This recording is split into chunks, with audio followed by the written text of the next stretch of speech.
Supers.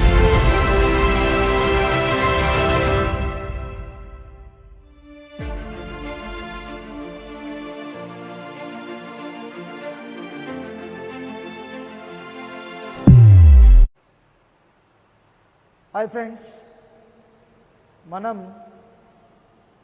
ఈరోజు కేంద్ర ప్రభుత్వంలో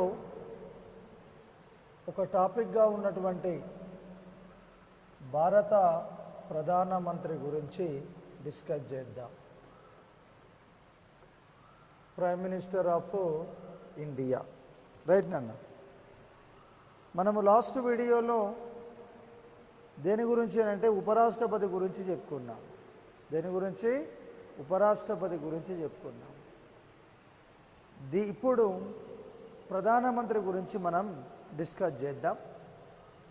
ప్రధానమంత్రి గురించి వివరించే నిబంధనలు 74, 75, 78, 79 నిబంధనలు.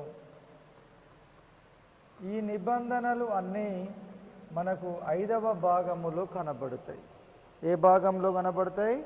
5వ భాగములో కనబడతాయి. రైట్ నాన్న? ఎన్నో భాగము? 5వ భాగము. ఏ నిబంధనలు? 74, 75, 78, 79. ఓకే, వేటి గురించి వివరిస్తాయనంటే భారత ప్రధానమంత్రికి సంబంధించినటువంటి అంశాల గురించి వివరిస్తాయి. రైట్ అమ్మ? సో నెక్స్ట్, ఈ ప్రధానమంత్రి అనే అతను అధికార హోదా క్రమములో 3వ వార్డుగా ఉంటాడు. ప్రోటోకాల్ ప్రకారము అంటే హోదా క్రమములో 3rd ప్లేస్లో ఉండేవాడు ఎవరు అనంటే ప్రధానమంత్రి. మొదటిది రాష్ట్రపతి, 2వ స్థానములో ఉండే అతను ఉపరాష్ట్రపతి, 3వ స్థానములో ఉండేవారే ప్రధానమంత్రి, ప్రైమ్ మినిస్టర్ ఆఫ్ ఇండియా. అంటే హోదా క్రమములో 3వ స్థానంలో ఎవరున్నారమ్మా? ప్రధానమంత్రి ఉన్నారు. ఓకే, భారతదేశంలో పార్లమెంటరీ విధానము అనేది అమల్లో ఉన్నది.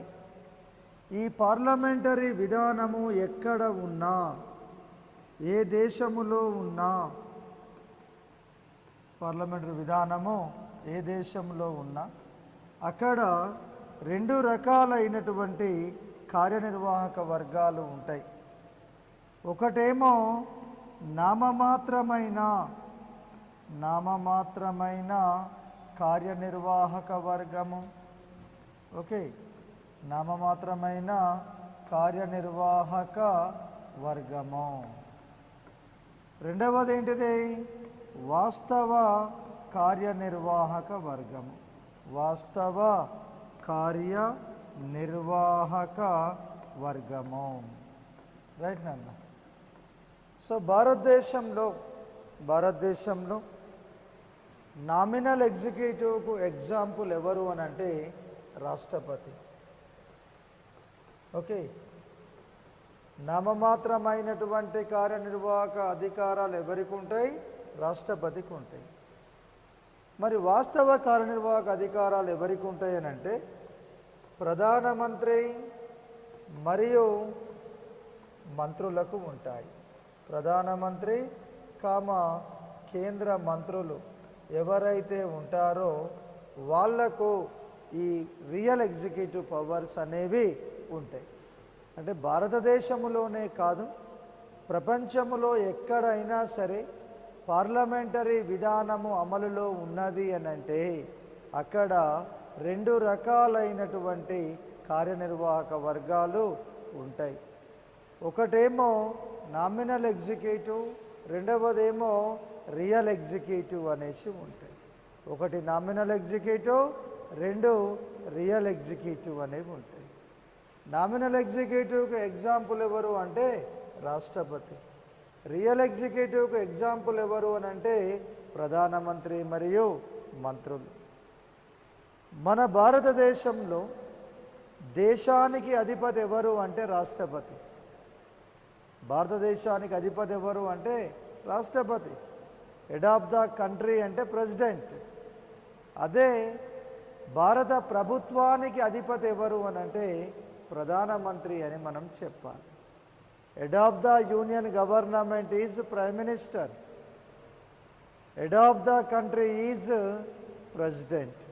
ఓకే, భారతదేశానికి అధిపతి ఎవరమ్మా? రాష్ట్రపతి. భారత ప్రభుత్వానికి అధిపతి ఎవరు? ప్రధానమంత్రి. నామినల్ ఎగ్జిక్యూటివ్ పవర్స్ ఎవరికి ఉన్నాయి? రాష్ట్రపతికి. రియల్ ఎగ్జిక్యూటివ్ పవర్స్ ఎవరికి ఉన్నాయి? ప్రధానమంత్రికి ఉన్నాయి. Okay, next one. తర్వాత మనకు భారతదేశంలో ఈ ప్రధానమంత్రి పదవి ఉంటుంది తప్ప రాజ్యాంగ ప్రకారము ఎక్కడ కూడా ఉపరాష్ట్రపతి పదవి అనేది ఉప ప్రధానమంత్రి పదవి లేదు. No deputy prime minister office in our country.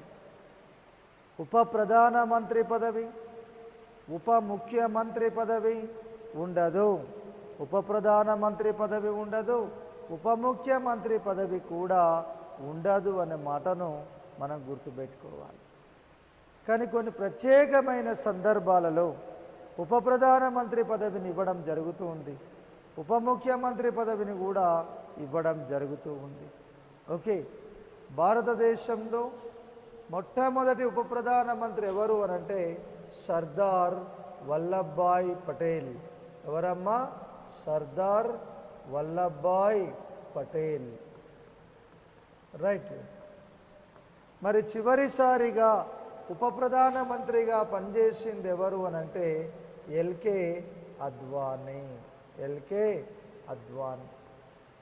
Okay, LK Advani ఏమో చివరి ఉప ప్రధానిగా పనిచేసినారు.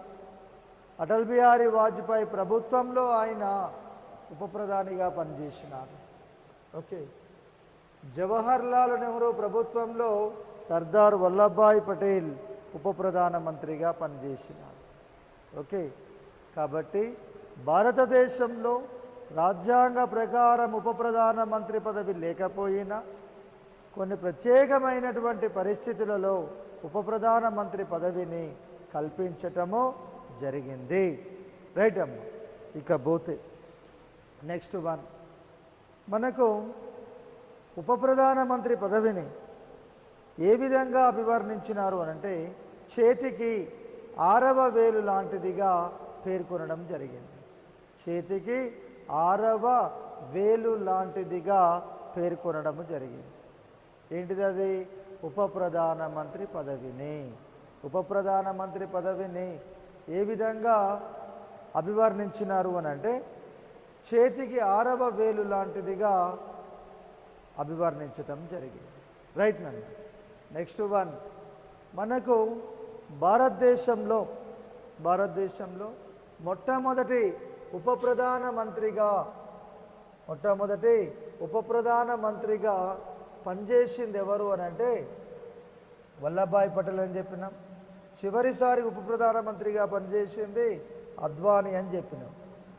మరి ప్రధానమంత్రిగా ఎవరు పనిచేసినారు అంటే మొదటి ప్రధానమంత్రి జవహర్ లాల్ నెహ్రూ. మొదటి ప్రధానమంత్రి జవహర్ లాల్ నెహ్రూ. ప్రస్తుత ప్రధానమంత్రి నరేంద్ర మోడీ. ప్రస్తుత ప్రధానమంత్రి నరేంద్ర మోడీ. నరేంద్ర మోడీ 2014 నుండి ప్రధానమంత్రిగా పనిచేస్తున్నారు. జవహర్ లాల్ నెహ్రూ ఏమో 1947 నుంచి 1964 వరకు పనిచేసినారు. ఓకే, జవహర్ లాల్ నెహ్రూ మొదటి ప్రధానిగా పనిచేసినారు. నరేంద్ర మోడీ ప్రస్తుత ప్రధానమంత్రిగా కొనసాగుతున్నారు. జవహర్ లాల్ నెహ్రూ ప్రధానిగా పనిచేసిన కాలము 1947 నుంచి 1964 వరకు. ఓకే, నరేంద్ర మోడీ ఏమో 2014 నుండి ఈరోజు వరకు ఆయన ప్రధానమంత్రిగా పనిచేస్తున్నారు. ఓకే, నెహ్రూ నుంచి ఇప్పుడున్నటువంటి నరేంద్ర మోడీ వరకు ఎవరెవరు ప్రధానమంత్రిగా పనిచేసినారు, వాళ్ళు ఏ కాలములో పనిచేసినారు, వాళ్ళకున్నటువంటి ప్రత్యేకతలు ఏంటివి అనేది మనం ఒక్కొక్కటి తర్వాత మనం చెప్పుకుంటాం. ఈ ప్రధానమంత్రిని ఏ విధంగా అభివర్ణించినారు అనంటే, మంత్రులలో ప్రథముడు ప్రధానమంత్రిగా మనం పేర్కొంటాం. మూన్ అమాంగ్ ద స్టార్స్ అని అంటాం. ఏమంటాము? మూన్ అమాంగ్ ద స్టార్స్ అని కూడా పిలుస్తాం. చుక్కల్లో చంద్రుని వంటి వారు ప్రధానమంత్రి అని పేర్కొంటాం. మంత్రులలో ప్రథముడు ప్రధానమంత్రి అంటాం. అంతేకాకుండా మంత్రిమండలి అనే సౌధానికి, సౌధము అంటే భవనము, మంత్రిమండలి అనే సౌధానికి ప్రధానమంత్రి అనేవాడు పునాది వంటి వాడుగా ఉంటారు. అంటే ఏ భవనానికైనా ఏ ఇంటికైనా పునాది గట్టిగా ఉంటే, పిల్లర్స్ గట్టిగా ఉంటే ఆ ఇంటి యొక్క లైఫ్ అనేది ఎక్కువ ఉంటుంది. ఓకే, అందుకోసమే మంత్రిమండలి అనే సౌధానికి పునాది వంటి వారు ఎవరు అంటే ప్రధానమంత్రి. ప్రధానమంత్రి గట్టిగా ఉంటే, ప్రధానమంత్రి సమర్థుడిగా ఉంటే అప్పుడు మంత్రులందరూ కూడా సమర్థవంతంగా పనిచేస్తారు, ప్రజలకు మంచి పరిపాలన అందడం జరుగుతుంది. అందుకోసమే మంత్రిమండలి అనే సౌధానికి పునాది వంటి వారుగా ఉండేది ఎవరు అనంటే ప్రధానమంత్రి. ఓకే, మనం ఆల్రెడీ ఇంతకుముందు చెప్పుకున్నాం, చుక్కల్లో చంద్రుని వంటి వారు ప్రధానమంత్రి అనేసి అన్నాము. ఓకే, ఎంతమంది మంత్రులు ఉన్నా ప్రధానమంత్రి నాయకత్వాననే మంత్రిమండలి నిర్ణయాలను తీసుకుంటుంది. ప్రధానమంత్రి యొక్క ఆదేశాలు లేకుండా, అనుమతి లేకుండా ఏ నిర్ణయాలు కూడా తీసుకోరు, అమల్లోనికి రావు. ఓకే, సో అంత ఉన్నతమైనటువంటి పదవి ప్రధానమంత్రి పదవి. ఓకే, అదేవిధంగా ప్రధానమంత్రిని ఇంకేమంటామంటే మకుటము లేని మహారాజు అని కూడా అంటాం. మకుటము లేని మహారాజు అని పిలుస్తాం. మకుటము లేని మహారాజు ఎవరు? ప్రధానమంత్రి. మకుటం అంటే ఏంది? కిరీటము. భారత ప్రధానమంత్రికి కిరీటం ఒక్కటే ఉండదు, ఆయన రారాజు, ఏదనుకుంటే అది చేస్తాడు. అందుకే మకుటము లేని మహారాజు అని అంటున్నాం. కానీ రాష్ట్రపతికి కిరీటం ఉంటుంది కానీ రాజుగాడు. ఎందుకు? నామినల్ పవర్స్ ఉంటాయని చెప్పినాం కదా. రబ్బర్ స్టాంప్ అయిన ఎవరు? రాష్ట్రపతి. కిరీటం ఉన్నది కానీ ప్రధాని ఏం చెప్తే రాష్ట్రపతి అది చేయాలి. ప్రధానమంత్రికి కిరీటం ఉండదు కానీ ఏదనుకుంటే అది చేస్తాడు. అందుకోసమే మకుటము లేని మహారాజు అని పిలుస్తాం. ఏమంటాము? మకుటము లేని మహారాజు అని పిలుస్తాం. ఎవరిని? భారత ప్రధానమంత్రిని. రైట్ నాన్న. ఇకపోతే ఈ ప్రధానమంత్రి కొన్నింటికి ఆయన అధ్యక్షునిగా, చైర్మన్గా ఉంటారు. పదవీ రీత్యా కొన్నింటికి చైర్మన్గా ఉంటారు. వేటికి అని అంటే, ఒకటి నీతి ఆయోగ్. ఒకటి ఏంటిదమ్మా? నీతి ఆయోగ్. రెండు అంతర్రాష్ట్ర మండలి. అంతర్రాష్ట్ర మండలి. ఓకే, జాతీయ అభివృద్ధి మండలి. జాతీయ అభివృద్ధి మండలి. జాతీయ అభివృద్ధి మండలి. నెక్స్ట్ జాతీయ విపత్తు నిర్వహణ జాతీయ విపత్తు నిర్వహణ మండలి, ఓకే, జాతీయ భద్రతా మండలి, జాతీయ సమైక్యతా మండలి,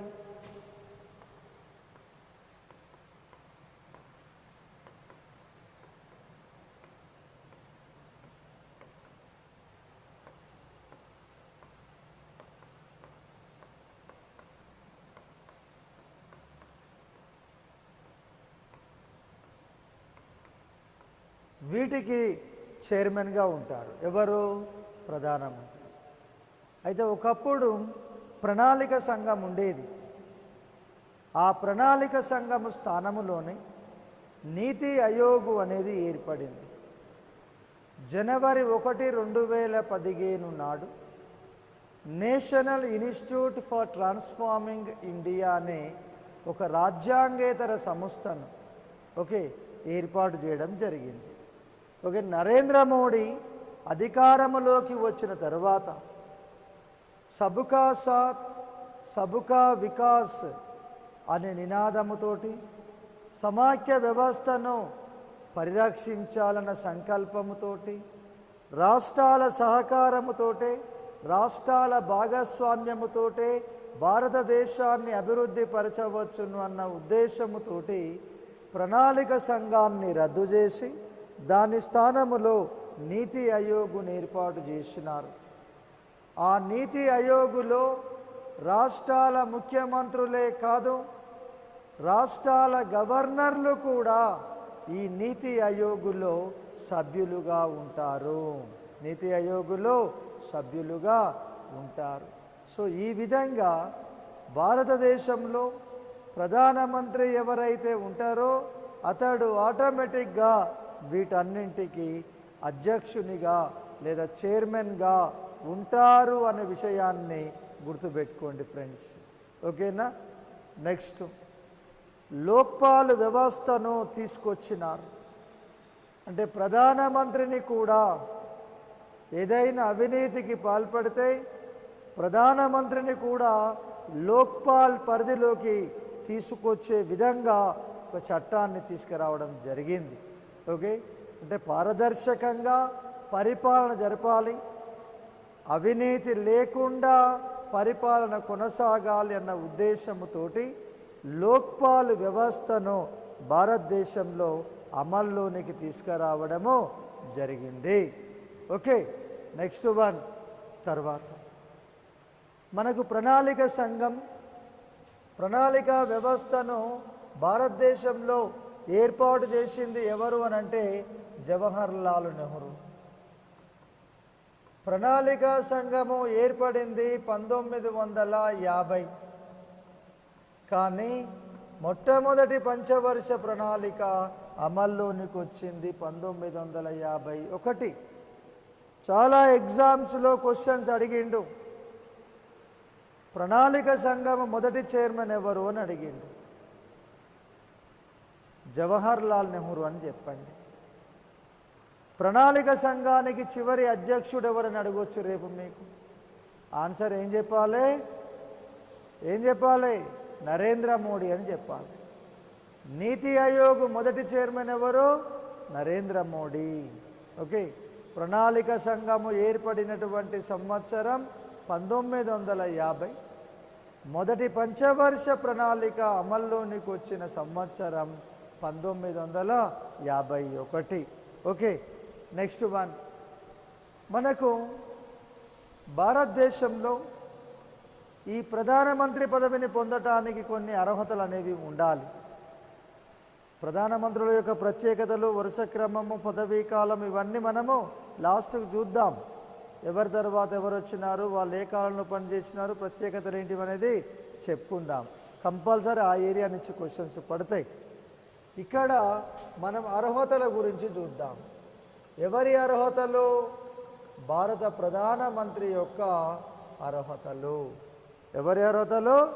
భారత ప్రధానమంత్రి యొక్క అర్హతలు. ఈ ప్రధానమంత్రి అర్హతలు: 1, భారతీయ పౌరుడై ఉండాలి. 2, కనీస వయస్సు 25 సంవత్సరాలు నిండి ఉండాలి. ఓకే, 25 సంవత్సరాలు నిండి ఉండాలి. ప్రధానమంత్రికి కానీ కేంద్ర మంత్రులకు కానీ తప్పకుండా పదవిని పొందటానికి 25 సంవత్సరాలు నిండి ఉండాలి. అది కంపల్సరీ. 3, పార్లమెంటులో సభ్యత్వం ఉండాలి. సభ్యత్వం ఎక్కడుండాలి? పార్లమెంటులో సభ్యత్వం ఉండాలి. 4, ఓకే, లాభదాయకమైన పదవి ఉండరాదు మొదలైనవి. సో ఈ విధంగా భారతదేశంలో ఎవరైనా ప్రధానమంత్రి పదవిని పొందాలనుకుంటే ఈ అర్హతలు ఉండాలి. వాడు మీకు అడిగేది కనీస వయస్సు ఎంత అని అడుగుతాడు. ఏం చెప్పాలప్పుడు? 25 సంవత్సరాలు నిండి ఉండాలి అనేది గుర్తుపెట్టుకోండి. 25 ఇయర్స్ క్రాస్ అయి ఉండాలి. రైట్ నాన్న. నెక్స్ట్, నియామకము పదవీ కాలము. నియామకము పదవీ కాలము. ఓకే, 75 క్లాస్ 1 నిబంధన. 75 క్లాస్ 1 నిబంధన ప్రకారం ఏ నిబంధన అమ్మా? 75 క్లాస్ 1 నిబంధన ప్రకారము రాష్ట్రపతి ఎవరు? రాష్ట్రపతి మెజారిటీ పార్టీ నాయకుడిని ప్రధానమంత్రిగా నియమించటం జరుగుతుంది. ఓకే, 75 క్లాస్ 1 నిబంధన ప్రకారము రాష్ట్రపతి మెజారిటీ పార్టీ నాయకుడిని ప్రధానమంత్రిగా నియమిస్తారు. ఆ ప్రధానమంత్రి చేత ప్రమాణ స్వీకారము చేయించేది కూడా రాష్ట్రపతి అనే మాటను గుర్తుపెట్టుకోండి. ఓకే, అంటే ప్రధానమంత్రిని ఎవరు నియమిస్తారు? రాష్ట్రపతి. ఏ ప్రాతిపదిక మీద? మెజారిటీ పార్టీ నాయకుడిని మాత్రమే నియమిస్తారు. ఏ నిబంధన ప్రకారము? 75 క్లాస్ 1 నిబంధన ప్రకారము రాష్ట్రపతి మెజారిటీ పార్టీ నాయకుడిని ప్రధానమంత్రిగా నియమిస్తారు. ఓకే, సో ఆ ప్రధానమంత్రి రాజ్యసభలో సభ్యత్వము ఉన్నా నో ప్రాబ్లం, లేదు లోకసభలో సభ్యత్వము ఉన్నా నో ప్రాబ్లం. ఓకే, రాజ్యసభ లేదా లోకసభలో ఏదో ఒక సభలో సభ్యులై ఉండాలి. కానీ సాధారణంగా ప్రధానమంత్రి అనేవాడు లోకసభ నుంచి రావడం అనేది ఒక సాంప్రదాయముగా కొనసాగుతూ ఉంది. ఓకే, లోకసభ నుంచే ప్రధానమంత్రి రావడం జరుగుతుంది. కారణం ఏంది అని అంటే ఈ లోకసభ అనేది ప్రజల సభ. ప్రజల చేత ఎన్నికైనటువంటి సభ్యులు లోకసభలో ఉంటారు. రైట్ నన్ను. ప్రజల చేత ఎన్నికైనటువంటి సభ్యులు లోకసభలో ఉంటారు. రాష్ట్ర శాసనసభ సభ్యుల చేత ఎన్నికైన వాళ్ళేమో రాజ్యసభలో ఉంటారు. కాబట్టి ప్రధానమంత్రి అనేవాడు ప్రజల సభ నుంచి వచ్చినట్లయితే బాగుంటుంది. ప్రజల సమస్యలు వారికి తెలిసి ఉంటాయి. ఆ ఉద్దేశముతోటే మనం ఒక సాంప్రదాయాన్ని పెట్టుకున్నాం. ఏంటిది ఆ సాంప్రదాయము? లోకసభ నుంచి ప్రధానమంత్రి రావడం. మరి రాజ్యాంగం ఏం చెప్తుంది? ప్రధానమంత్రి అనేవాడు లోకసభ నుంచి రావచ్చు లేదా రాజ్యసభ నుంచి రావచ్చు అని చెప్పుకుంటుంది. రైట్ నాన్న. అయితే ఇప్పటి వరకు ఒక 4 ప్రధానమంత్రులు మాత్రం రాజ్యసభ నుంచి రావడం జరిగింది. అర్థమవుతుంది కదమ్మా? ఓకే, రాజ్యాంగ ప్రకారము ప్రధానమంత్రి ఏ సభ నుంచి రావాలి? ఏ సభ నుంచి అయినా రావచ్చు. రాజ్యసభ నుంచి వచ్చినా కరెక్టే, లోకసభ నుంచి వచ్చినా కరెక్ట్ అనేది గుర్తుపెట్టుకో. కానీ సాధారణంగా మాత్రం లోకసభ నుంచి రావడం జరుగుతుంది. రైట్ అమ్మ. ఒక 4 ప్రధానమంత్రులు రాజ్యసభ నుంచి రావడం జరిగింది. ఆ నలుగురు ఎవరు అనంటే, ఫస్ట్ ఇందిరాగాంధీ. ఇందిరాగాంధీ 1966లో మొట్టమొదటిసారిగా ప్రధానమంత్రి పదవిని చేపట్టింది. అప్పటికి ఆమె రాజ్యసభలో సభ్యురాలు. వాడు క్వశ్చన్ ఏమడుగుతాడు? రాజ్యసభ నుంచి ప్రధానమంత్రి పదవిని పొందిన వాళ్ళలో మొదటి వారిని గుర్తించుము అంటాడు. ఏం చెప్పాలి అప్పుడు? ఇందిరాగాంధీ అని చెప్పాలి. ఇంకో రకంగా అడగవచ్చు, రాజ్యసభ నుంచి ప్రధానమంత్రి పదవిని పొందిన వారిని వరుస క్రమములో గుర్తించుమని ఇస్తాడు.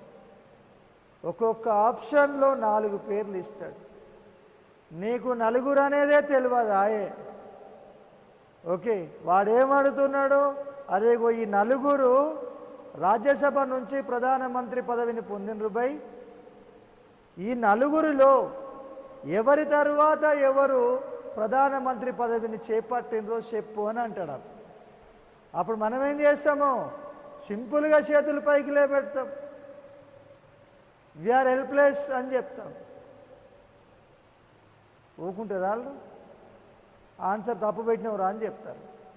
కాబట్టి మనం ఎంత చదివినా తక్కువే అని గుర్తుపెట్టుకోండి, ఎంత విన్నా తక్కువ అని గుర్తుపెట్టుకోండి, ఎంత ప్రాక్టీస్ చేసినా తక్కువే అని గుర్తుపెట్టుకోండి.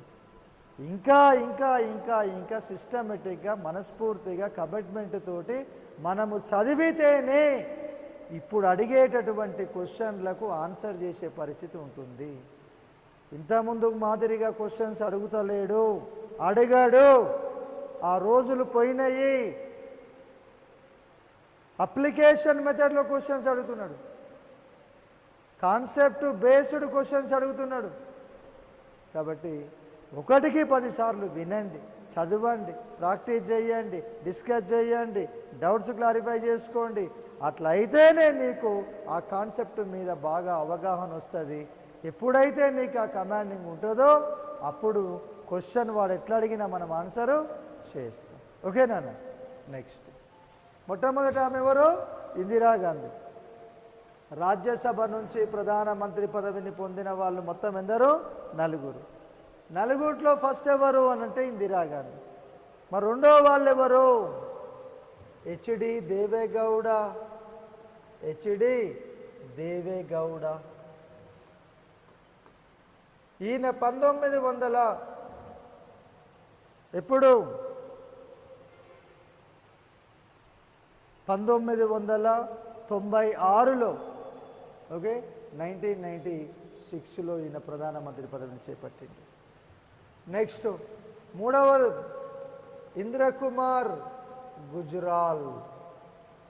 ఇంద్రకుమార్ గుజ్రాల్ ఈయన 1997. ఓకే. నెక్స్ట్ లాస్ట్ ఎవరు? Doctor Manmohan Singh. Doctor Manmohan Singh. Right నాన్న? ఎవరు? డాక్టర్ మన్మోహన్ సింగ్. డాక్టర్ మన్మోహన్ సింగ్ ఈయన 2004 నుంచి 2014 వరకు ఆయన ప్రధానమంత్రిగా పనిచేసినారు. ఓకే. నెక్స్ట్ సో ఈ నలుగురు ఏ సభ నుంచి ప్రధాని పదవిని చేపట్టినరు? రాజ్యసభ నుంచి. ఈ నలుగురు తప్ప మిగిలిన ప్రధానులందరూ ఏ సభ నుంచి వచ్చినారమ్మా? రాజ్యసభ నుంచి కాదు, లోకసభ నుంచి వచ్చినారు. రాజ్యసభ నుంచి ప్రధాని పదవిని పొందిన వాళ్ళు ఎవరంటే ఈ నలుగురు. రేపు నీ క్వశ్చన్ ఎట్లా అడుగుతారు? రాజ్యసభ నుంచి ప్రధానమంత్రి పదవిని పొందిన వారిలో సరి అయినది కానిది గుర్తించమని ఇస్తాడు. అంటే ఎవరు పదవిని పొందినారు, ఎవరు పదవిని పొందలేదు అనేది నీకు తెలిసి ఉంటే అప్పుడు మనం ఆన్సరు చేస్తాం. ఓకే. నెక్స్ట్ 1, ప్రధానమంత్రి పదవిని పొందాలంటే పార్లమెంటులో సభ్యత్వాన్ని కలిగి ఉండాలి అని మనం చెప్పుకున్నాం. ఓకే, అది వాస్తవం. కానీ రాజ్యాంగంలో ఒక చిన్న వెసులుబాటును కూడా కల్పించింది. ఏంటిది? పార్లమెంటులో సభ్యత్వము లేకపోయినా పార్లమెంటులో సభ్యత్వము లేకపోయినా ప్రధానమంత్రి పదవిని పొందవచ్చును.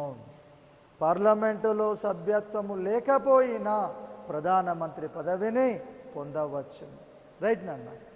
మరి ఆ విధంగా ఎవరైనా పార్లమెంటులో సభ్యత్వము లేకుండా ప్రధానమంత్రి పదవిని పొందవచ్చునని రాజ్యాంగం ఒక అవకాశాన్ని ఇచ్చినప్పుడు ప్రధానమంత్రి పదవిని పొందవచ్చు. మరి దాని కండిషన్ ఏమైనా ఉన్నదా అని అంటే ఉంది. ఎవరైతే పార్లమెంటులో సభ్యత్వము లేకుండా ప్రధానమంత్రి పదవిని చేపడతారో ఓకే, అటువంటి ప్రధానమంత్రి 6 నెలలలోపు, ఎన్ని రోజులు? 6 నెలలలోపు రాజ్యసభ లేదా లోకసభకు ఎన్నిక కావాలి. మనం అర్హతల్లో ఏం చెప్పినామో, ప్రధానమంత్రి అనేవాడు పార్లమెంటులో తప్పనిసరిగా సభ్యత్వాన్ని కలిగి ఉండాలి అని చెప్పుకున్నాం. అవునా కాదా? రైట్. మరి అటువంటి ప్రధానమంత్రి పార్లమెంటులో సభ్యత్వము లేకుండా పదవిలోకి వస్తే రావచ్చు, తప్పేమి కాదు. సభ్యత్వము లేకుండా ప్రధానమంత్రి పదవిని చేపట్టినటువంటి వారు 6 నెలలలోపు రాజ్యసభకు లేదా లోకసభకు ఎన్నిక కావాలి. ఎన్నిక అయితే 6 నెలల తర్వాత కూడా మీరు పదవిలో కొనసాగుతారు. ఒకవేళ 6 నెలలలోపు మీరు ఆ ఎన్నికల్లో ఓడిపోతే, పార్లమెంటుకు ఎన్నిక కాకపోతే ఏం జరుగుతుంది? మీ ప్రధానమంత్రి పదవి పోతుంది, మీ మంత్రిమండలి రద్దవుతుంది అనే మాటను గుర్తుపెట్టుకోండి. రైట్ నాన్న. నెక్స్ట్, ఆ విధంగా పార్లమెంటులో సభ్యత్వము లేకుండా ప్రధానమంత్రి పదవిని పొందినటువంటి వాళ్ళు మొత్తము ఇద్దరు. ఒకరెవరు అంటే పివి నరసింహారావు, రెండవది ఎవరు అని అంటే హెచ్డి దేవేగౌడ. వీళ్ళిద్దరూ పార్లమెంటులో సభ్యత్వము లేకుండా ప్రధానమంత్రి పదవిని పొందడము జరిగింది. ఏ ఇద్దరమ్మా? ఒకరు పివి నరసింహారావు, 2 దేవేగౌడ. పివి నరసింహారావు 1991లో ప్రధానమంత్రి పదవిని చేపట్టినారు. హెచ్డి దేవేగౌడనేమో 1996లో ప్రధానమంత్రి పదవిని చేపట్టడం జరిగింది. ఓకే. అయితే భారతదేశంలో పివి నరసింహారావు 6 నెలలలోపు లోకసభకు ఎన్నికైనాడు. అదే దేవేగౌడనేమో 6 నెలలలోపు రాజ్యసభకు ఎన్నికైనాడు. ఓకే. పివి నరసింహారావు 6 నెలలలోపు లోకసభకు ఎన్నికైనాడు. హెచ్డి దేవేగౌడ 6 నెలలలోపు రాజ్యసభకు ఎన్నికైనారు. కాబట్టి వాళ్ళు 6 నెలల తర్వాత కూడా ప్రధానమంత్రి పదవిలో కొనసాగినారు. దక్షిణ భారతదేశము నుండి ప్రధానమంత్రి పదవిని పొందిన వాళ్ళు కూడా ఈ ఇద్దరే. దక్షిణ భారతదేశము నుండి ప్రధానమంత్రి పదవిని పొందిన వాళ్ళు ఇద్దరు ఈరోజు కూడా. ఒకరు పివి నరసింహారావు, 2 హెచ్డి దేవేగౌడ. మిగతా వాళ్ళందరూ కూడా నార్త్ ఇండియన్స్, ఉత్తర భారతదేశానికి చెందిన వాళ్ళు అనేది గుర్తుపెట్టుకోండి. Okay, right. ఇక్కడ ఇంకొకటి గుర్తుపెట్టుకోవాలి మనం. ప్రభుత్వాన్ని ఏర్పాటు చేయాలి అని అంటే నీకు ఎన్ని సీట్లు రావాలి? కొంతమంది కన్ఫ్యూజన్ ఉంటుంది. కన్ఫ్యూజ్ కాకండి. రాష్ట్రంలో కానీ దేశంలో కానీ ప్రభుత్వం ఒంటరిగా ఏర్పాటు చేయాలంటే సగానికంటే ఎక్కువ సీట్లు రావాలి ఒక పార్టీకి. ఏదైనా ఒక పార్టీ ఒంటరిగా ప్రభుత్వాన్ని ఏర్పాటు చేయాలి అనుకుంటే ఆ పార్టీ ఒంటరిగా సగానికంటే ఎక్కువ స్థానాలను సంపాదించుకోవాలి. సగానికంటే ఎక్కువ స్థానాలను సంపాదించుకోవాలి. ఓకే, సో ఆ విధంగా ప్రభుత్వాన్ని ఏర్పాటు చేస్తారు. ఒకవేళ సగానికంటే తక్కువ సీట్లు వచ్చినాయి అనుకో, అప్పుడు ఏం చేస్తారు? ఆ సింగిల్ లార్జెస్ట్ పార్టీ ఏదైతే ఉన్నదో మిగిలిన పార్టీలతో కలిసి ప్రభుత్వాన్ని ఏర్పాటు చేయొచ్చు. అట్లా ఏర్పడినటువంటి ప్రభుత్వాన్ని ఏమంటామంటే సంకీర్ణ ప్రభుత్వము అని పిలుస్తాం. ఏమని పిలుస్తాము? సంకీర్ణ ప్రభుత్వము అని పిలుస్తాం. రైట్ నాన్న? ఇప్పుడు జరుగుతున్నది కూడా సంకీర్ణ ప్రభుత్వమే. నేషనల్ డెమోక్రటిక్ అలయన్స్, జాతీయ ప్రజాస్వామ్య కూటమి ప్రభుత్వం అంటున్నాము తప్ప బీజేపీ ప్రభుత్వం అని అంటలేము. అవునా కదా? ఇది సంకీర్ణ ప్రభుత్వం. సంకీర్ణ ప్రభుత్వం అంటే ఏందమ్మా? 2 లేదా ఎక్కువ పార్టీలు కలిసి ప్రభుత్వాన్ని ఏర్పాటు చేయడమే సంకీర్ణ ప్రభుత్వము. రైట్? ఇకపోతే తర్వాతది మనకు ఇంకొకటి మైనారిటీ ప్రభుత్వము అనేది కూడా కనబడుతుంటుంది. మైనారిటీ ప్రభుత్వము ఏంటిది? అది మైనారిటీ గవర్నమెంట్. మైనారిటీ గవర్నమెంటు అంటే ఒక పార్టీకి సగానికంటే తక్కువ సీట్లు వచ్చినప్పుడు ఇతర పార్టీల మద్దతును బయట నుంచి తీసుకొని ప్రభుత్వాన్ని ఏర్పాటు చేయడమే మైనారిటీ ప్రభుత్వము అని పిలుస్తాం. ఓకే, ఒకటి సంకీర్ణ ప్రభుత్వము, 2 మైనారిటీ ప్రభుత్వం. రైట్? సో ఈ విధంగా 75(1) నిబంధన ప్రకారము రాష్ట్రపతి మెజారిటీ పార్టీ నాయకుడిని ప్రధానమంత్రిగా నియమిస్తారు. ఆ ప్రధానమంత్రి చేత ప్రమాణ స్వీకారము చేయించేది కూడా రాష్ట్రపతి. ప్రధానమంత్రి ఏ సభ నుంచి రావాలి? సాంప్రదాయకంగా అయితే లోకసభ నుండి రావాలి. రాజ్యాంగ ప్రకారం అయితే పార్లమెంటులో సభ్యుడైతే చాలు. రాజ్యసభలో సభ్యత్వం ఉన్నా, లోకసభలో సభ్యత్వం ఉన్నా నో ప్రాబ్లం. కానీ సాంప్రదాయం అయితే ప్రజల సభగా పిలువబడేటటువంటి లోకసభ నుంచే ప్రధానమంత్రి రావడం జరుగుతుంది. కానీ ఈరోజు వరకు ఒక 4 ప్రధానమంత్రులు రాజ్యసభ నుంచి పదవిని చేపట్టడం జరిగింది.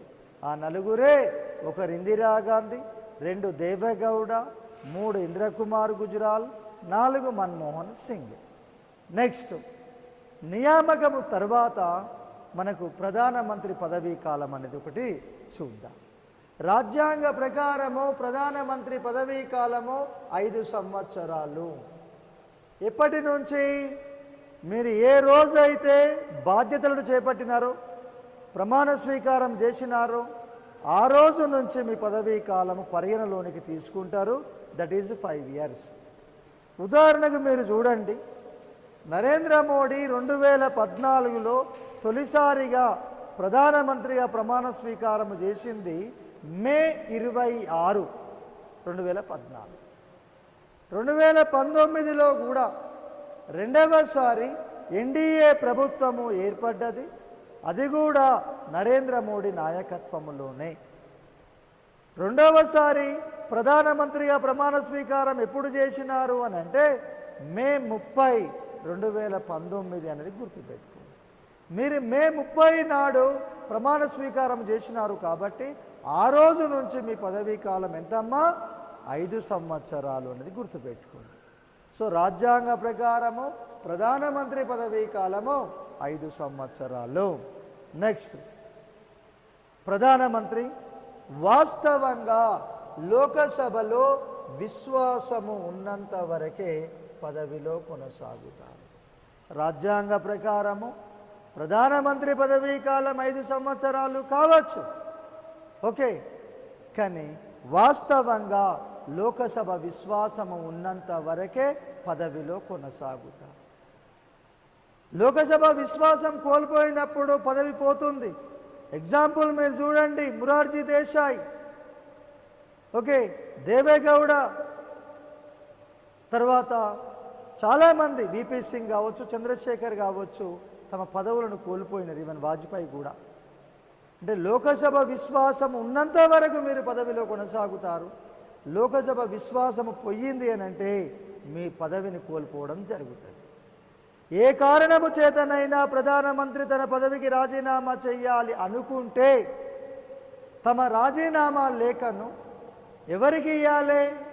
నిన్నెవరైతే నియమించినారో వాళ్ళకి ఇవ్వండి. మిమ్మల్ని ఎవరు నియమించినారో? రాష్ట్రపతి నియమించినారు. ఓకే, రాష్ట్రపతి నియమించిండు కాబట్టి రాజీనామా లేఖను ఎవరికి ఇవ్వాలి? భారత రాష్ట్రపతికి ఇవ్వాలి. ప్రధానమంత్రి పదవి ఖాళీ అయితే మరి తాత్కాలిక ప్రధానిగా ఎవరైనా పనిచేస్తారా? ఉదాహరణ చూద్దాం. నరేంద్ర మోడీ తన పదవికి రాజీనామా చేసిండు. రాజీనామా లేఖను రాష్ట్రపతి రామ్నాథ్ కోవింద్కు ఈరోజు ఇచ్చిండు అని మనం అనుకుందాం. ఆయన ఏం రాజీనామా చేయడు కానీ అనుకుందాం. మరి రాజీనామా నేను చేసిన అని నరేంద్ర మోడీ ఒంటరిగా ప్రశాంతంగా ఆయన ఇంట్లో కూర్చుంటాడు. నాకు సంబంధం లేదు, నేను రాజీనామా చేసిన, ఇక ప్రభుత్వాన్ని ఎవడన్నా నడిపని, పరిపాలన ఎవడన్నా చేసుకొని, ఈ దేశ ప్రజలు ఏమన్నా కానీ కోవిడ్ కాలంలో అని ప్రశాంతంగా ఇంట్లో కూర్చున్నాడు. కొత్త ప్రధానమంత్రి రాలే, తిథి నక్షత్రము వారము ఇవన్నీ చూసుకుంటే ఆయనకి 4 రోజులు అయినాక నేను వస్తాను, ఇవ్వడం రావచ్చు. నేనేమంటున్నా అంటే కొత్త ప్రధానమంత్రి వచ్చే వరకు మరి ప్రధాని విధులను ఎవరు నిర్వర్తించాలి అనేది ఇక్కడ ప్రశ్న. అది గుర్తుపెట్టుకోండి. అప్పుడు రాజీనామా లేఖ తీసుకున్నటువంటి రాష్ట్రపతి ఆమోదించినాక, అయ్యా నరేంద్ర మోడీ గారు, మీ రాజీనామా లేఖను నేను ఆమోదించిన, నేను మిమ్మల్ని కోరుతున్నా ఏమని, కొత్త ప్రధానమంత్రి వచ్చే వరకు మీరు ఈ పదవిలో కొనసాగండి అని చెప్తారు. 2 రోజులకో 4 రోజులకో 1 రోజులకో 10 రోజులకో తప్పకుండా కొత్త ప్రధానమంత్రి వస్తారు. అప్పటి వరకు మీరు ఆ పదవిలో ఉండండి అని చెప్తారు. రాష్ట్రపతి కోరికను మన్నించి ప్రధానమంత్రి ఆ పదవిలో కొనసాగుతారు. ఆ కాలములో నిన్ను ఆపద్ధర్మ ప్రధానమంత్రి అని పిలుస్తాం.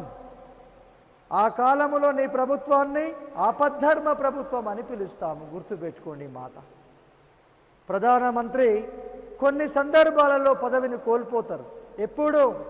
లోకసభలో విశ్వాస తీర్మానము ఓడిపోయినప్పుడు, లోకసభలో అవిశ్వాస తీర్మానము గెలిచినప్పుడు, లోకసభలో ఆర్థిక మంత్రి ప్రవేశపెట్టిన బడ్జెట్